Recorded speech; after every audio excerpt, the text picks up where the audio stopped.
Hey there, and welcome to another video, I guess, regarding war selection. So we are going to look into the patch notes of the latest update, which is the 1st of April, funnily enough. But it seems not to be a joke as far as I'm aware, because it has a lot of interesting features.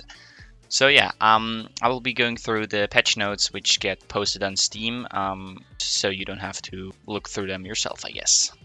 So yeah, let's get started. First thing first is hotkeys, finally.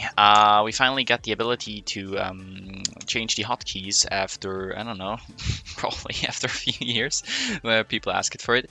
So now we finally have the ability to change the hotkeys. This is only possible in-game, so like you need to start a sandbox because, or like any other game. It doesn't really matter as far as I'm aware, but it doesn't. You're not able to change it in the main menu. So to change them, you just open the settings in a game, and then you have up here 2 tabs, switch to hotkeys, and here you can change game match, building plans, and camera movement specific hotkeys. So yeah, it is finally here, which should make the game a lot better to play. The next point is they updated the appearance of the trees, which means they look different. In general, you can probably already see the difference, I guess, from the forests here. I'd say some of them look definitely better, like, for example, the pine trees, which are for the frozen tundra biomes, I guess. They look definitely better, but like others, like the, what is it, birch, they look somewhat weird when you scroll out too far. You can kind of see through it.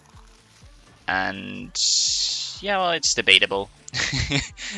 Not that bad, but I would say a top, but definitely adds its own charm. So yeah, that's definitely one thing they changed. On the topic of trees, they updated the looks as well from the tree stumps after they got cut down, so they look different. So you can see which trees they used to belong to, or better said, which tree it should be. Definitely looks a lot better than they used to, like a little bit more of detail, a bit 3D modeling around it, so they don't just have a flat stump. Guess seems interesting. I mean, they do despawn after a few minutes, so you don't see them too often, I presume. Especially no one cuts down trees that fast usually, except if you have an army of engineers. But well, yeah, that's also an update to Viual. Next up, we have movement and pathfinding. Units now show the path which they try to walk along. I guess it's a very nice quality of life feature because now you can see where they try to walk along, and if you don't want them to walk through that specific path, you can change the order and make them choose another path, which is definitely helpful. This only works with one unit at a time, so you can't see a whole army, the movement of a whole army, but I guess it's already a nice to have feature.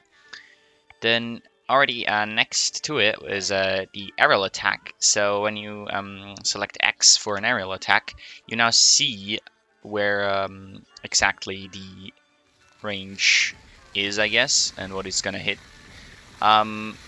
Debatable if this is really useful because, I mean, you already see the aerial attack range, so now you only see for sure that it cannot hit here, but I mean, interesting, I guess. Don't really see the usage, but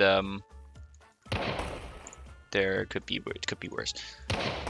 In the main menu, when you create a custom lobby with a custom map, you can also now see apparently popular maps that got released. So now you have here a lot of random maps you can choose from and maybe look through. Next up, we have a button for the main building. You can already see it on top left. There's a hotkey for it, which is called F6. So now you have a hotkey for the main building. So when you press it, you can queue stuff in your main building without visually going there, which is definitely great. You can also, of course, just click on it and you have the same effect. Yeah, whoever remembers it, that used to be the position for the territory, the amount of territory you have, but well, it seems they replaced it. On the topic of main building, you can no longer delete it. So I know can't really visually show that, but I can spam the delete button, nothing happens. It's not asking me if I truly want to delete the building. but it's no longer possible to delete your own main building. Yeah. On the topic of main building, you can no longer delete it. So I know can't really visually show that, but I can spam the delete button, nothing happens. It's not asking me if I truly want to delete the building, but it's no longer possible to delete your own main building.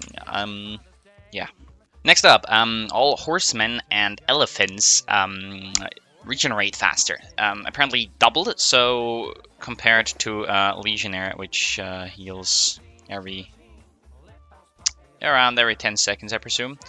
Now an elephant heals after a lot faster. I mean, they already had a faster regenerate temp, but you can see it ticks up like 1.5 or 2 seconds.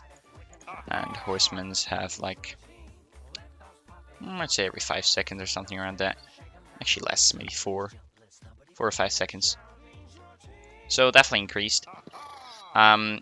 Camels also seem to be affected by it. I'm not sure if they had a faster regeneration time before, but they are definitely affected by it as well, because you can see tick up by around 2.5 seconds or something around that.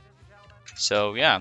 The amount of meat animals hold got also increased by around 5 to 6%. It's kind of hard to showcase this when they decay now, but I'll try my best. So mammoth died has around 1,800.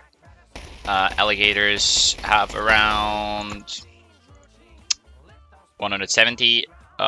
Goats have 450, or at least they start with 450. Oh, the boar died, unfortunately. Cows have now around 900. Chickens have around 170. And deer have around 450.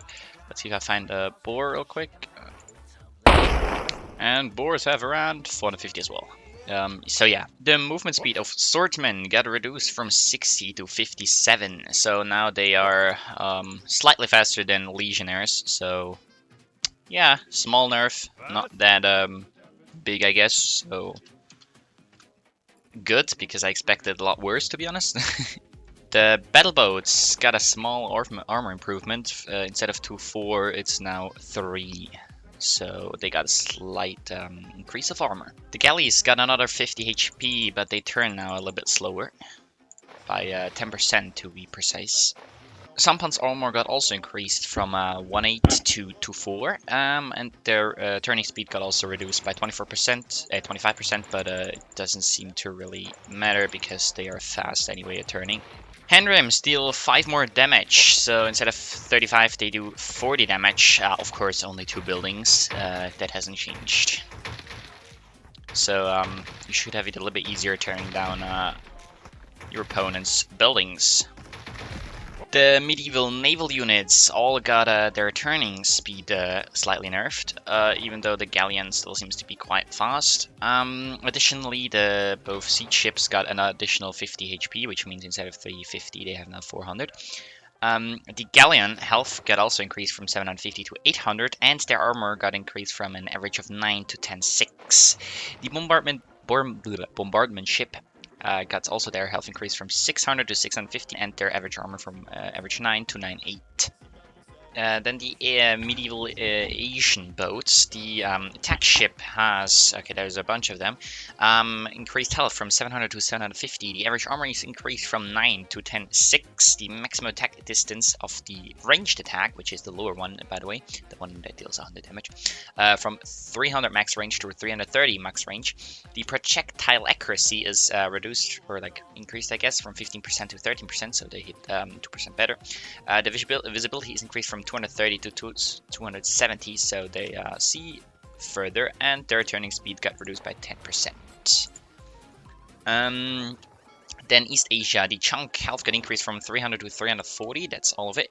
The warship got a health increase from 450 to 500, and the armor got increased from 7.2 to 8.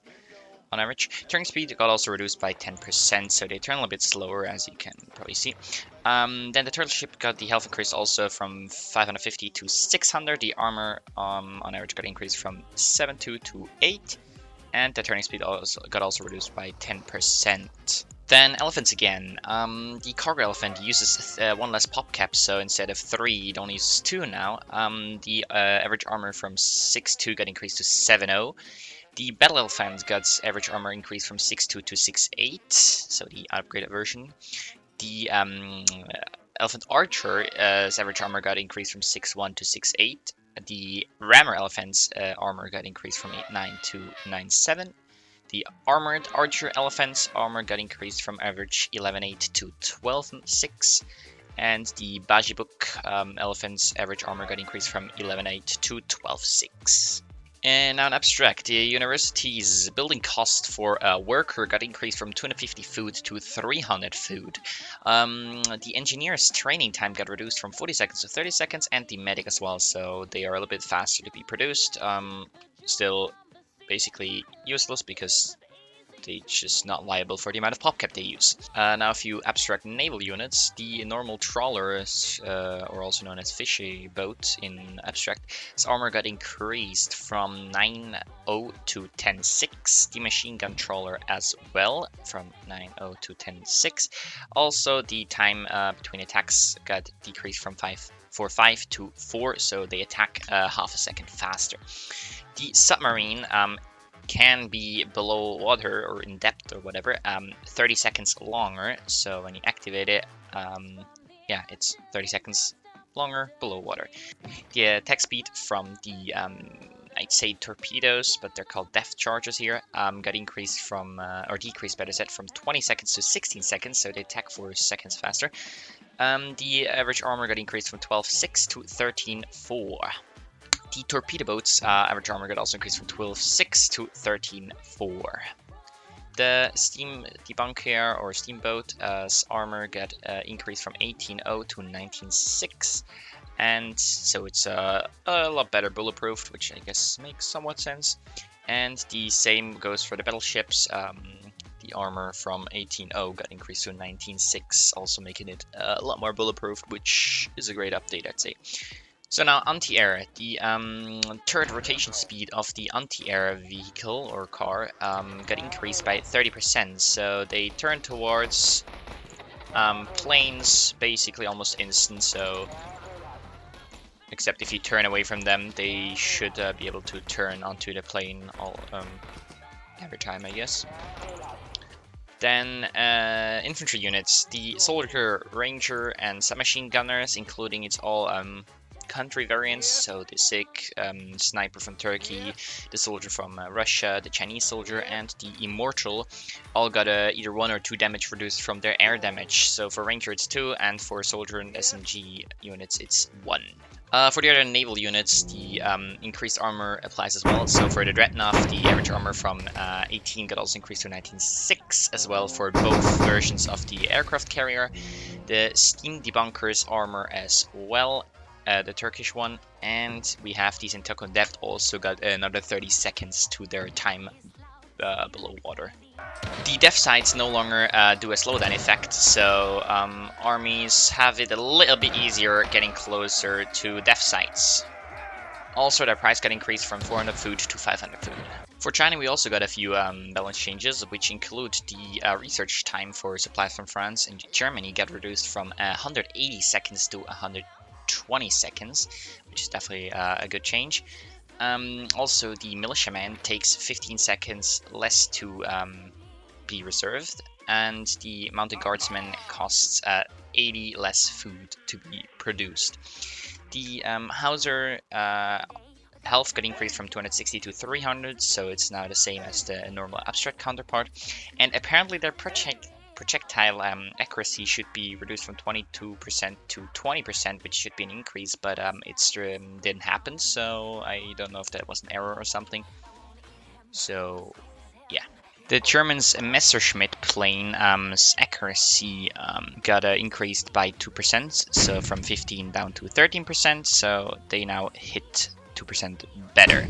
Also, the Canon Kolossal got another 500 max range, so this used to be somewhat the old max range from airfield to this, and now it got increased to back here.